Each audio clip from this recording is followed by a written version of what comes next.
इतिहास के अंतर्गत अपन ऑनलाइन क्लास में आज पढ़ रहे हैं मौर्य प्रशासन, यानी कि मौर्य के प्रशासन की बात करते हैं तो शासन किस प्रकार से विभाजित था, कैसे शासन व्यवस्था थी, किस प्रकार से संचालन होता था। आज हम इन सब के बारे में अध्ययन करेंगे। सबसे पहले बात कर रहे हैं अपन केंद्रीय प्रशासन। केंद्रीय यानी कि मेन जो राजा होता था उसका शासन कैसे था। तो पहली बात आती है इसके अंदर राजा। राजा ये पूरे प्रशासन की एक धुरी होता था, केंद्रीय धुरी। कोई भी निर्णय लेना पड़ता या देना पड़ता, राजा स्वयं निर्णय लेता और सारी शक्तियां थी वो राजा में निहित होती। फिर उसके बाद में मंत्री परिषद। मंत्री परिषद यानी कि राजा को राज कार्य में परामर्श देने या सलाह देने के लिए एक मंत्रियों की परिषद होती थी, जिसे मंत्री परिषद कहते। इनकी नियुक्ति वंश परंपरा के अनुसार और योग्यता के आधार पर राजा स्वयं करता था, और ज्यादातर मंत्री जो बनते थे वो राजवंश से रिलेटेड होते थे। और एक आंतरिक मंत्री परिषद भी होती थी जिसको मंत्रिण कहते, और इनके 3-4 सदस्य होते थे। और ये सभी है जो महत्वपूर्ण विषय पर राजा से परामर्श करते, राजा उसके बारे में कोई डिसीजन लेता और उसको आगे फॉलो करता। उसके बाद आते अधिकारी। अधिकारी यानी कि मौर्य प्रशासन में अधिकारियों की संख्या लगभग 18 थी। 18 अधिकारी थे, और ये इनको तीर्थ भी कहते थे। उस समय अधिकारी को तीर्थ भी कहा जाता था। और जैसे ये कई कार्मिक जो कार्यभार थे वो संभालते थे। इनमें आपके एक तो कोषाध्यक्ष, कार्माध्यक्ष, समर्था, पुरोहित और सेनापति ऐसे थे। और इनके अलावा कुछ अध्यक्ष होते थे। टोटल 26 अध्यक्षों का उल्लेख किया गया है। और ये क्या करते, सभी प्रकार की जो अधिकारी थे या कोई भी कर्मचारी थे जो गतिविधियां थी उनकी गतिविधियों पर पूरी नजर रखते थे। और साथ ही कृषि, व्यापार, वाणिज्य, कृषि, व्यापार, वाणिज्य, माप है, बाट है, तोल है, ठीक है ना, कतई, बुनाई, खान, वन, ये सभी ऐसे विषय थे जिन पे पूरा नियंत्रण और नियमन करते। उसके बाद बात आती है नगर प्रबंध। नगर प्रबंध के लिए 5-5 सदस्यों की 6 समितियां थी। नगर प्रबंध के लिए मौर्य प्रशासन में 5-5 सदस्यों की 6 समितियां बनाई गई थी।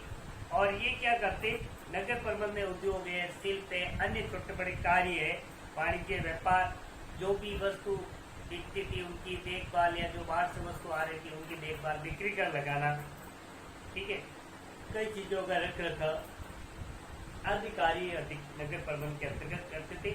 और अर्थशास्त्र में लिखा है कि नागरिक का जो नगर प्रशासन का अध्यक्ष होता था, गोप और स्थानिक इनकी सहायता करते थे। उसके बाद सेना का जो सर्वोच्च अधिकारी था उसको सेनापति कहते।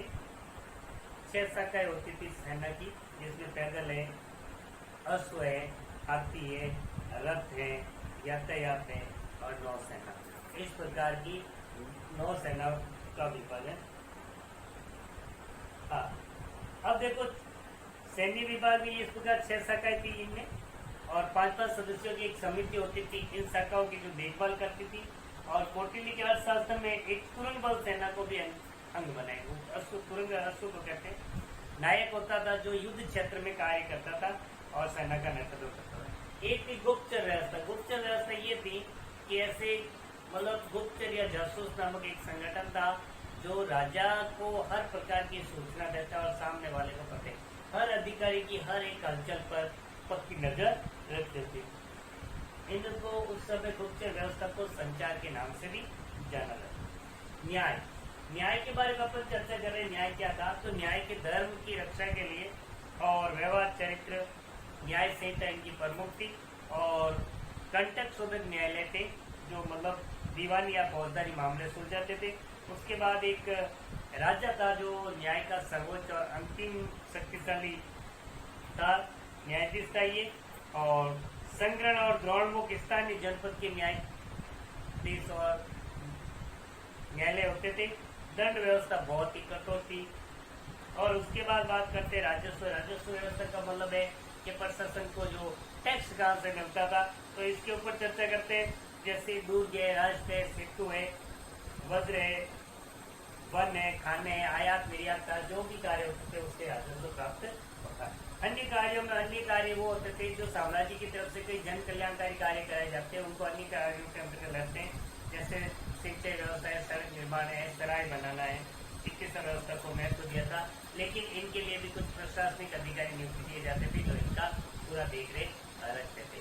तो आज हमने मौर्य साम्राज्य की केंद्रीय प्रशासन के बारे में अध्ययन किया। कल प्रांतीय और जनपद और ग्रामीण प्रशासन पर अध्ययन करेंगे।